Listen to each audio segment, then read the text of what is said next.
Hello, my friends on YouTube. Today is Sunday, the 26th of October 2025. Today's video for adults only.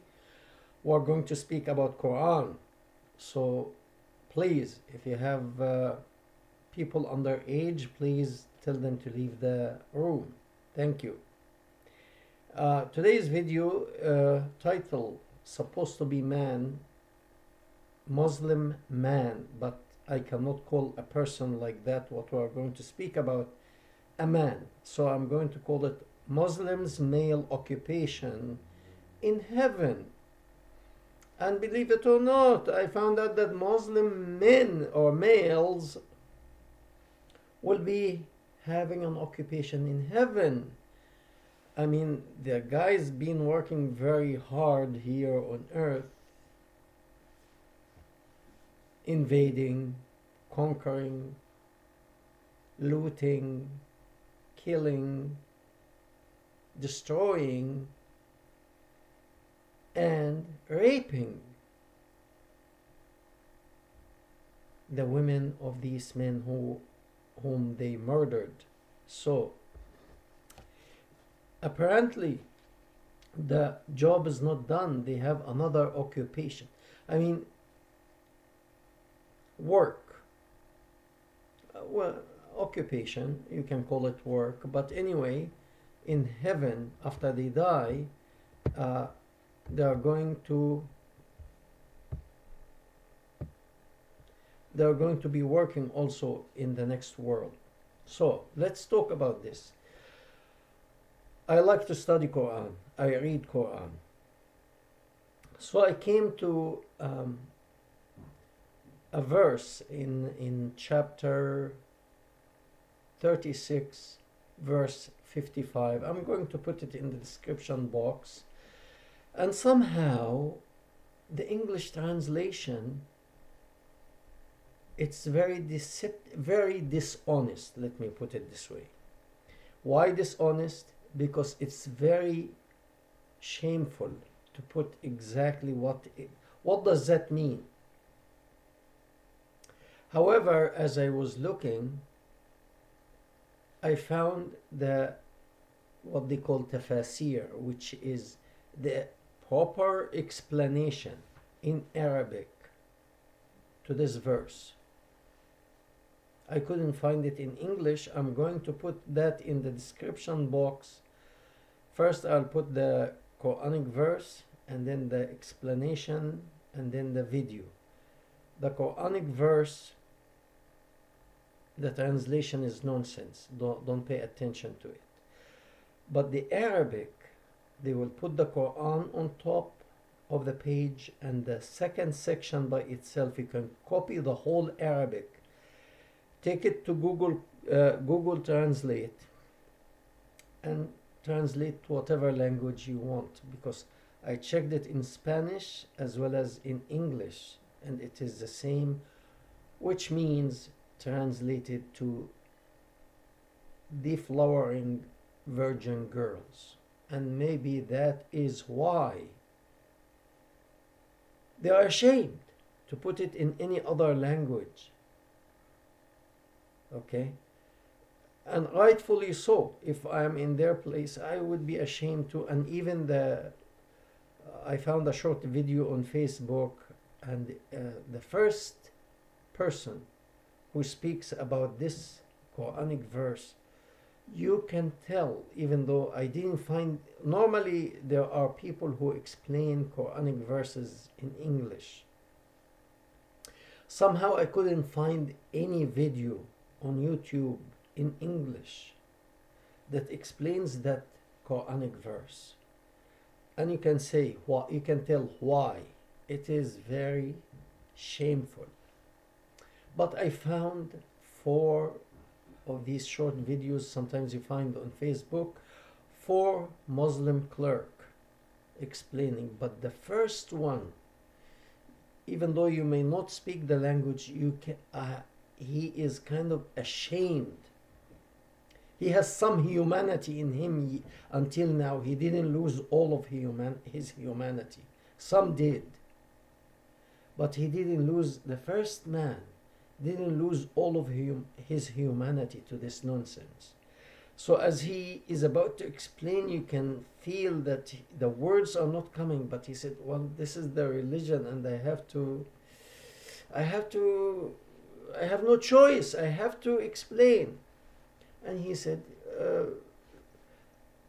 men in heaven, Muslim men in heaven will be busy deflowering girls, the houris, the 72 girls waiting for the Muslim man to arrive there.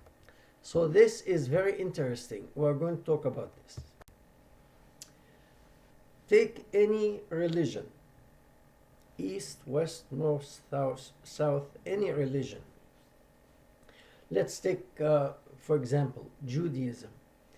Would any Jewish rabbi be kind of like hesitant or ashamed or feeling uneasy, uneasy to tell you that the Ten Commandments say don't steal, don't commit murder, don't commit adultery? No. He will say it out loud and he will be proud that he is saying that. If you take any Christian minister or person and tell him, what did Jesus teach about morality? He will tell you probably, love God, love your neighbor. And he will say it out loud, no shame. Buddhist, ask a Buddhist person. He will tell you probably Buddha spoke of compassion. There is no shame. But why? Why only this Muslim clerk and all the others? They speak of it in Arabic. Some, they have very loud voice trying to cover the shame. But the first person, I say, he has some humanity in him because he can tell that this is sick. That the Muslim man or male is in heaven busy working. And when you hear the word working, normally work comes with a certain occupation that you do. Let's say you're a doctor, a lawyer, a dentist, whatever. You have a business of your own, you have a grocery store. It doesn't matter. That is your job. And most people, when their kids are small kids, you ask them, what would you like when you grow up? Some they tell you, I want to be a policeman. Some tell you, I want to be a doctor. I want to be a dentist, whatever. And some of these kids actually follow up with that. And they become whatever they said when they are little. They pursue their dream. And they become a doctor or lawyer or what have you. And they are not ashamed of that. There's no shame in an occupation that you are using to help humanity, because whatever you are doing at the very end, you are contributing to the well-being of humanity. So there is no shame in whatever occupation you choose and study. Now, let's say you study, you're a chemist. You know, and you try to find new drugs to help people. Or you're a doctor or a lawyer. You are always trying to figure out a way to innovate, to make something new to help your client or your people. And at the same time, you are helping yourself. So if you're a chemist, I think you will be very comfortable to sit with a chemist who also has certain level of accomplishment, and you can discuss things together. You feel comfortable with that person. But a rapist, do you think he would be comfortable to speak with a preacher? Sit down and share ideas how to rape? A thief will be comfortable to be friend with a dignified person who doesn't steal? No. So, in a way, birds of a feather flock together. I like to be with people of my likeness. So, if I am not interested in stealing, invading, raping, I will not take a friend of this type of people. I will not. And by the same token, if there is another world after we die and we go to this world, I will be more interested in people who are of my likeness, people like me. I like to work hard, so I am inspired to have lunch with somebody similar. I will not be happy to look for a pimp to take lunch with or enjoy time with. No. But when we read in that Quranic verse, I'm going to put it first one. It says that men, Muslim men of course, in heaven busy في شغل, okay,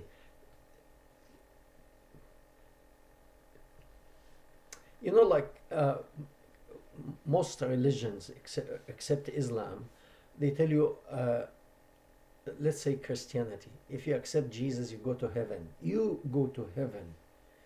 And probably Judaism similar. If you keep the commandment, you go to heaven. And might be the same with the Buddhist or whatever religion, and Hindu and so on and so forth. You go to heaven when you keep the teaching. You go to heaven. But the Muslim does not just go to heaven. The word used, and those who know the language will understand that. Like, if you own a hotel, you're the owner of that hotel. Or if you own a mansion, that's your mansion. You can invite somebody to stay a few days because it's in your mansion. It's yours, your home, your mansion, your hotel. You can invite somebody to stay there for free because you are the owner. And here the word used for the people, Muslim male in heaven, they are not just going there. They are the owners of heaven.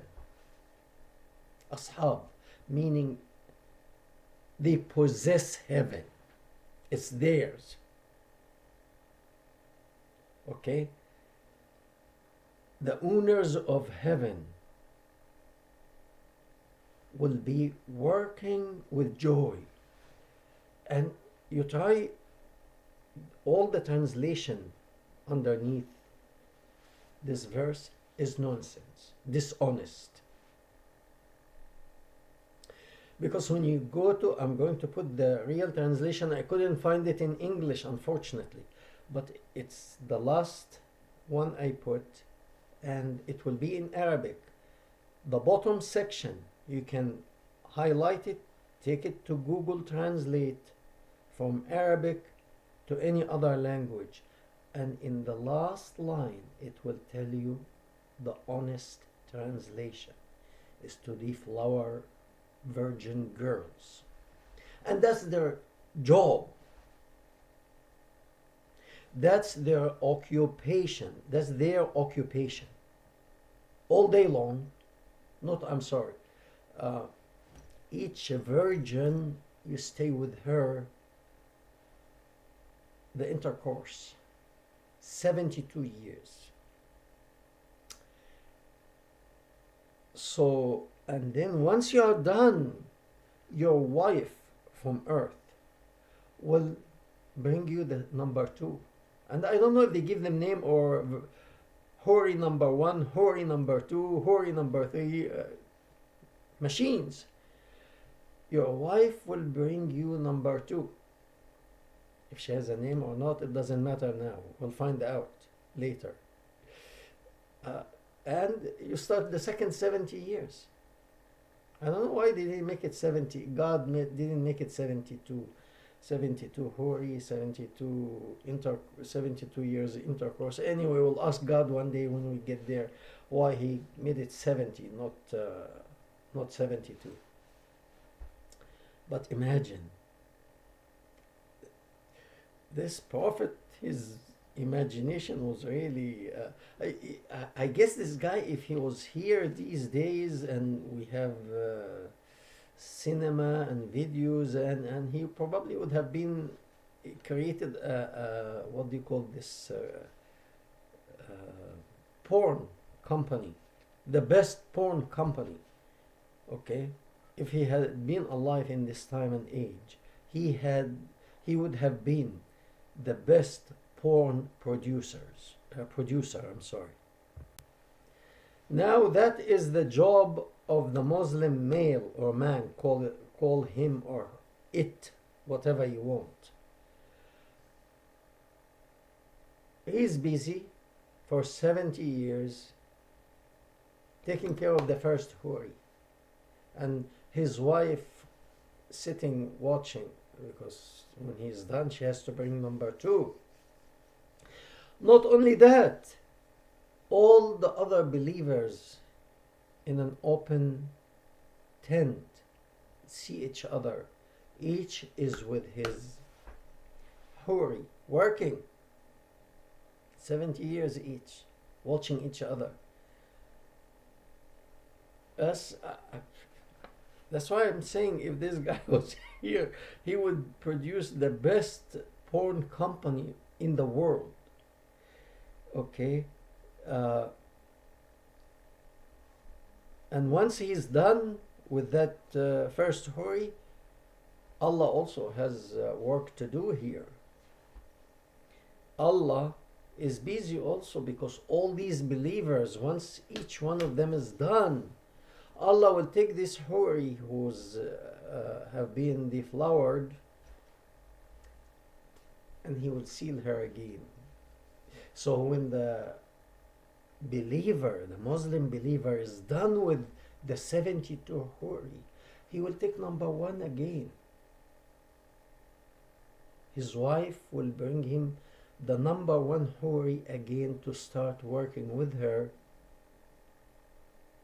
in his occupation, to deflower her once again. So he has a type of work to do.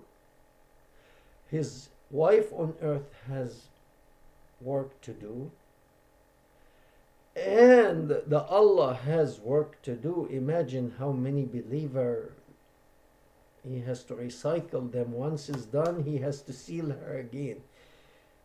And these people, sometimes it bothers me. Do you really believe that this is good? One guy one time told me a joke. I'm going to say it because really it brings the point home. Few Muslim believer died in a battle, and then they went to heaven, and they are deflowering huris, and they're having good time, enjoying. And in heaven there is lots of fruits, lots of meat, lots of food, all that they were deprived of in the desert area while they were on earth will be provided by the ton. Food, sex, everything, free of charge. So this friend, he told me, these guys are eating, drinking, getting drunk of alcohol, and gorging themselves and having sex. And at certain point, one tells his friend, let's go and visit the non-believer in hell. So they come to the gate wherever they are staying, and they want to go out. So there is a person, a guard. Where are you going? The guard asked. We want to go to hell to visit the non-believer. And the guard says, This is hell. You are in hell. And it actually drives the point home. You are This is the only thing you are doing: eating, drinking, and sex. Even average person, man, woman, that's not life. What about innovation? What about discovering some, like if you, because there are many Muslim doctors, there are many Muslim chemists, there are many Muslim engineers. Why don't you put your heads together to invent something to help humanity? Life, it's not just to eat, drink, become drunk, and endless sex. What about helping your fellow man? If you are a doctor, why not get this out of your head and see if you can work with other doctors, even they may not be Muslims, and innovate to relieve the pain of humanity of certain disease. If you are an engineer, and I mean, birds of a feather flock together. Like for example, if we take Stephen Hawking's,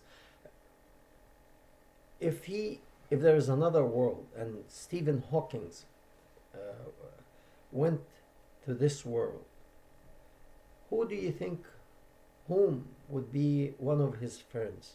I think Einstein.